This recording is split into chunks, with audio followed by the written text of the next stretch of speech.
Céu? Céu? Já há algum tempo que eu gostaria de escrever sobre o céu, sobre algumas visões intelectuais que tenho tido sobre o assunto, até talvez indo mais longe do que nos ensina a Santa Madre Igreja. O gatilho que me levou a começar a pôr no papel o que já estava em pensamentos não conexos foi a cerimônia de batizado aqui na paróquia da Urca, nesta festa da Epifania.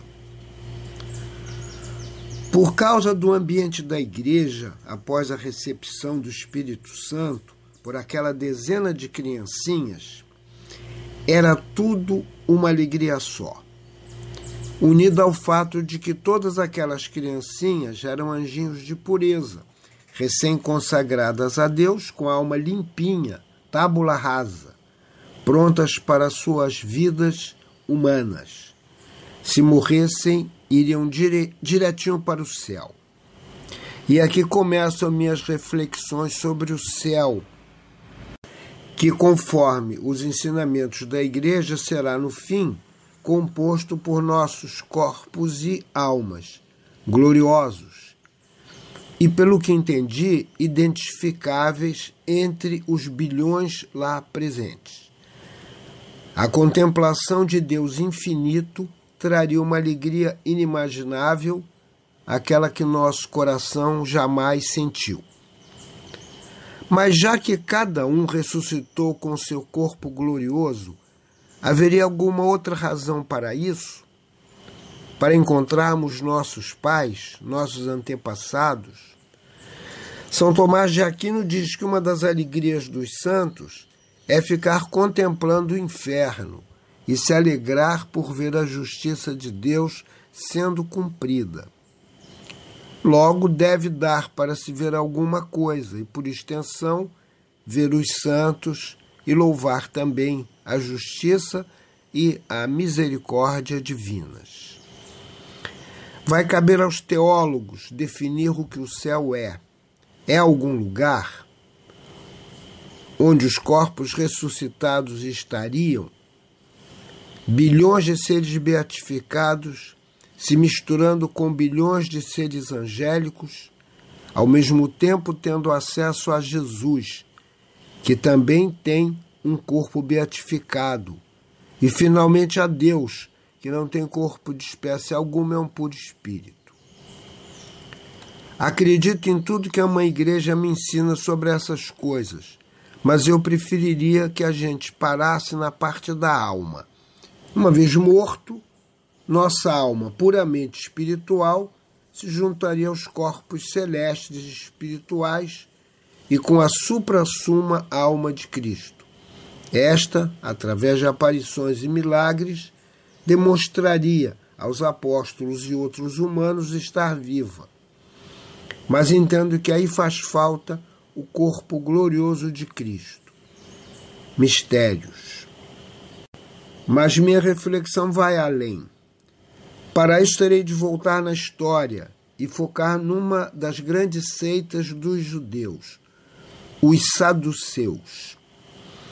Eles eram um partido religioso, econômico e político dominante na época de Jesus.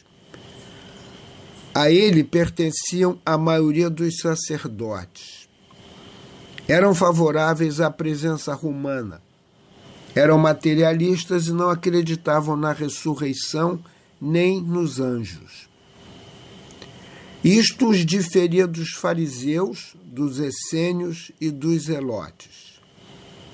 Estavam ativos no século II a.C., até a queda do Templo de Jerusalém, no ano 70 da nossa era. Aí começa essa reflexão, que poderia ter por base um saduceu sincero, que respeitasse o Torá e vivesse uma vida honesta. Será que alguém discorda de que isso seria possível?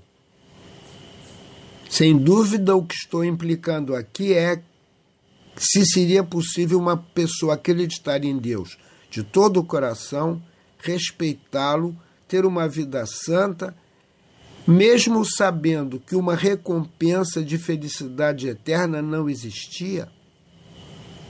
Difícil ou não, eu creio que pessoas assim poderiam existir. Mas então, não teriam algum interesse humano em se privar das coisas em nome de um Deus supremo? Para um judeu fiel, a primeira regra era amar a Deus sobre todas as coisas. O modo de amar era seguindo as leis, e por mais que lhes custasse, vários deles as seguiam, porque amavam a Deus, mas sem ganhar nada por isso. Aí vem o fato curioso. Estes povos julgavam que a vida com bens materiais, longevidade, prole numerosa, reconhecimento e saúde eram os pagamentos que Deus já fazia nesta vida. Confira com Jó, que sempre fora correto, porém aos olhos de todos e dele mesmo estava sendo tratado como um pecador. Sem a crença numa vida eterna, posterior, tudo isso parecia não fazer o menor sentido. Para meu argumento, quero pensar aqui alguns saduceus que provavelmente existiram e que tiveram uma vida modesta ou alguma doença ou não tiveram filhos. Seria possível que estes rezassem a Deus, louvando e aceitassem o que o Ser Supremo lhes tinha destinado? Creio que sim, porque se amassem a Deus sobre todas as coisas, de verdade, aceitariam os desígnios de Deus para aquela sua vida, que seria a sua única, sem o conforto de uma vida eterna esperada. Volto ao início, reafirmando que creio em tudo que a Mãe Igreja me ensina, por causa de Cristo. Mas não posso deixar de achar que aqueles saduceus que nada esperavam depois da morte tiveram uma confiança em Deus muito mais desinteressada da que os cristãos têm. Por exemplo, um ateu que sabe que acreditamos numa vida eterna feliz, não pode achar que somos muito interesseiros? Que só fazemos o bem porque queremos gananciosamente obter um bem maior? Que os sacrifícios de uma Santa Teresa de Calcutá são, no fundo, uma moeda de troca com o espiritual? Assim é que eu gostaria de ver a minha vida em preparo para a morte. Sei que na morte o prêmio eterno será a própria visão de Deus. Sei que ressuscitarei, viva a misericórdia divina, e terei o Cristo amado a meu lado. Mas também eu gostaria de deixar claro diante de Deus que, se Ele quiser, não precisará me dar a vida eterna para que eu o tenha amado. Mesmo que após a minha morte só exista momentaneamente um paredão negro e logo meu fim permanente. Nem por isso vou amá-lo menos. Nem por isso devo amá-lo menos, porque meu amor, sendo sincero, não será interesseiro. Ou seja, tenho de amá-lo pelo que ele é, e não porque me prometeu um prêmio. E o bem que farei é para ser feito nesta vida. Ela que me foi dada por ele para isso. Mais nada. Depois da minha morte é com ele. Só não quero ser católico interesseiro. Em lembrança do Estevão, meu querido amigo de quase meia vida.